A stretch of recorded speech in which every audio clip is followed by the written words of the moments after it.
The correct way of life is not enough to mature fully.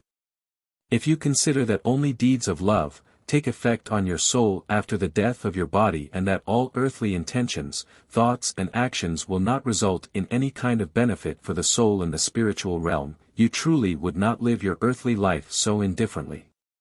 And even if you faithfully fulfill the duties earthly life demands of you, even if you do everything in everyday life in order to live a correct life in the presence of people, each and every deed is without value for what alone is everlasting, for your soul, as it cannot take any earthly acquired possessions along, all earthly knowledge stays behind, all earthly treasures and every person's reputation is worthless if the soul enters the kingdom of the beyond deprived of spiritual possessions.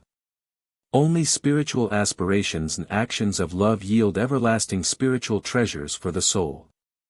And people are so often conscious of their own importance just because they are leading a correct way of life even though they only have their earthly actions or a certain amount of order in their living conditions in mind and fail to consider that the purpose of earthly life is a different one than improving their physical well-being.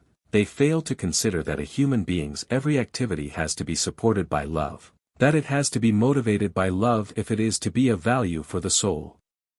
After the death of the body. And if you now observe all the things that are done and said by you or in your environment, and how seldom they are caused by love, then you have to admit that everything is in vain and only serves your attainment of earthly purposes.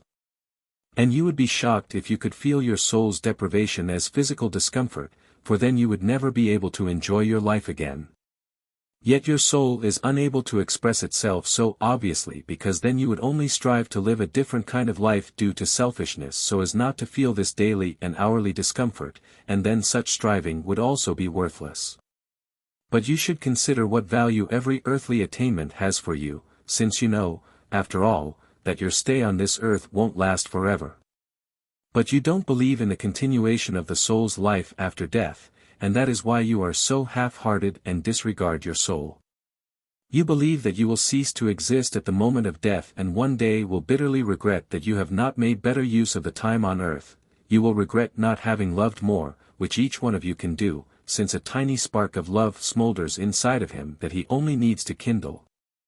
Every human being can also experience for himself the benefit of a deed of love done to him by a fellow human being. And thus, he could benefit his neighbor too. It would certainly not be to his disadvantage, for the inner satisfaction of his action would inspire him into ever more actions of love and his selfish love would decrease at the same rate as his love for his neighbor grows. No human being suffers a loss, for whatever he gives out of love he will receive 1,000-fold in return on earth or one day in the spiritual kingdom and then be exceedingly blessed, because the time on earth when he should thus rise above himself is only very short, whereas the soul in the spiritual kingdom can eternally enjoy the riches it has acquired on earth. People live indifferently, eagerly undertaking earthly work, eagerly increasing their earthly possessions, using all their energy of life for entirely negative actions, because they constantly just create transient values. Their soul's immortality, however, is not taken into account by them. They do not take loving care of it. It has to starve and then enter the kingdom of the beyond in a miserable state where it only finds what its love as a human being on earth has provided for it.